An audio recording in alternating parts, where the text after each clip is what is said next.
Okay, hi everybody. So I want to go through exercise 8E. So exercise 8E, we've got a shift from the likes of simple interest where we're adding the same amount, for example, each year, or when we have depreciation where the same amount each year is coming off an asset. We're moving to geometric growth here. So this is like your compound interest on the interest.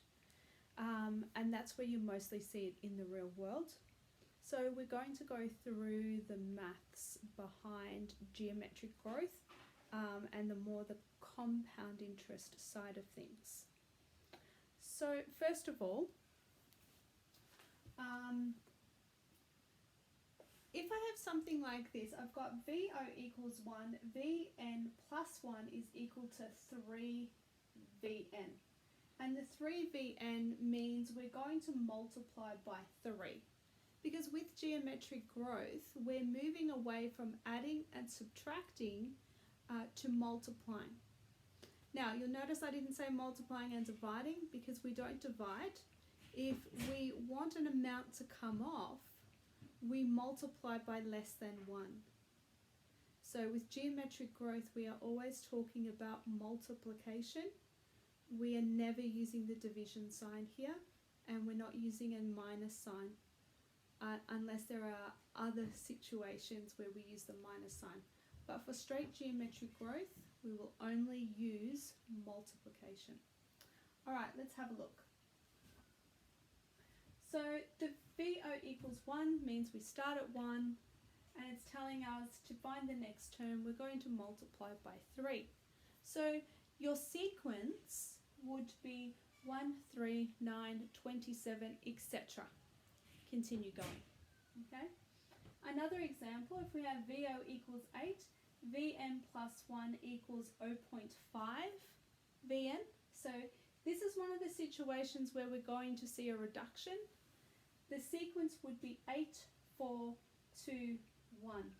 Because by multiplying by 0.5, we're saying, well, let's half the number each time.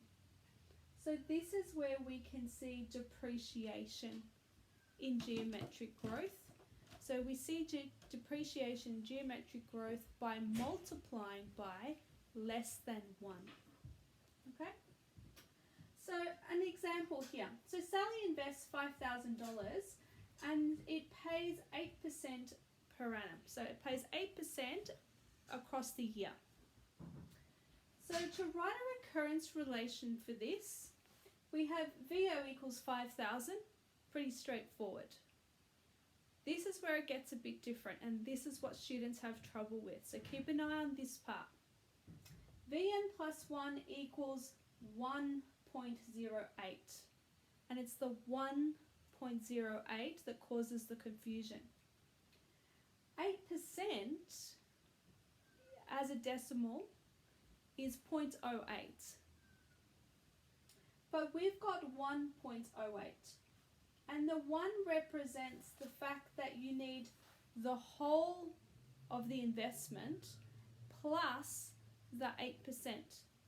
If we only put 0.08 Vn, it would act as a depreciation. The value would actually go down. But what we're saying is, no, the money's invested is actually going up by 8%. So we need to show that 1. We have to have that 1 in the calculation, and then we have the 0.08 to represent that 8%. That's very, very important. So make a note of that one. That's where a lot of students make mistakes. All right. An example up here, VO equals 2,000, Vn plus 1 equals 1.075 Vn. So what is this telling us? This tells us that we have an initial investment of $2,000 and we have an interest rate of 7.5%. So we kind of ignore the 1 here to work out what the interest rate is. So it's 0.075, and if I multiply that by 100, it will will tell me that it's 7.5%. So that's just basic maths, moving between a percentage and a decimal and percentage. So if you have the percentage, you divide by 100. If you have the decimal and you need to get back to the percentage, you multiply it by the 100. Alright, so use a recurrence relationship to find the value of the investment after 1, 2 and 3 years. So similar to what we did with the simple interest, we set it up. We've got VO is 2000, V1 is 1.075 multiplied by the 2000. That's going to give us 2150. The V2 is the 1.075 multiplied by the 2150 to give 2311.25. And then again we use that value to do the V3. Now, I've only shown you the working out here. You know that that's not complete. You now have to put that into a sentence.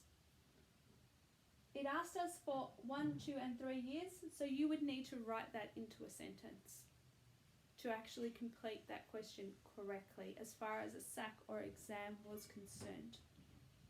Alright, the other thing I want to talk to you about, and this is another area where lots of students have problems, is compound investments with different compound periods. So at the moment, we've been dealing with interest that's per year, and we've only looked at values where it compounds per year. But that's not always the case. For example, if we have VO equals 5,000 at a rate of 4.5 per annum. So per annum means per year. That's cool. So a recurrence relation for this, for the yearly amount, would be VO equals 5,000, VN plus 1 equals 1.045 VN, where the VN is representing the year. So this is the way we've been looking at it so far. But you don't always have a compound period. If the interest rate is per annum, you could have a monthly compounding period. So 4.5% for the whole year, but that's compounded monthly, or it's compounded quarterly. So there are 4 quarters in a year, and that has an impact on the interest rate that we use in the recurrence relation. So let's do an example. I'll clean the other side of the board and we'll do an example for quarterly.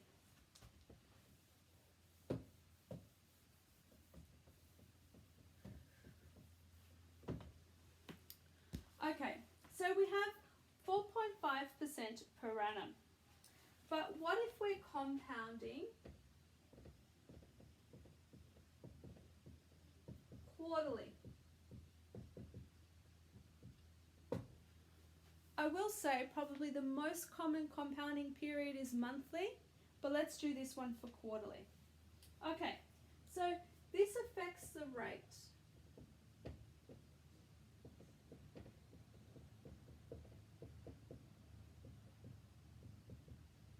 So we have 4.5, that's for the whole year, but we're going to compound that each quarter.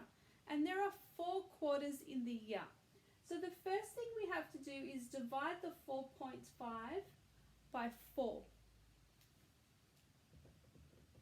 Now, that gives us a value of 1.125%. So remember that 4.5 is a percent value. So the answer is 1.125%. Now, for a recurrence relationship though, I need that value as a decimal. So remember, to convert from a percentage to a decimal, I'm going to divide it by 100. So I'm going to end up with 0.01125. But of course we know have a 1 at the front if we're going to show interest. So that's going to be 1.01125. That's the value that I will actually put into my recurrence relation. So let's write that now. VO is 5,000. The Vn plus 1 is going to be 1.01125 Vn. Okay, so you can see the difference from here when we had a yearly compounding period. At 4.5, it was 1.045. When we break that down to a quarterly compounding period, the value that we end up using is 1.01125. All right? If that was a monthly, we would say 4.5 divided by 12, and then we would work out the decimal. Okay? That's what you're going to be doing in this exercise. All right? I will see you later. Bye.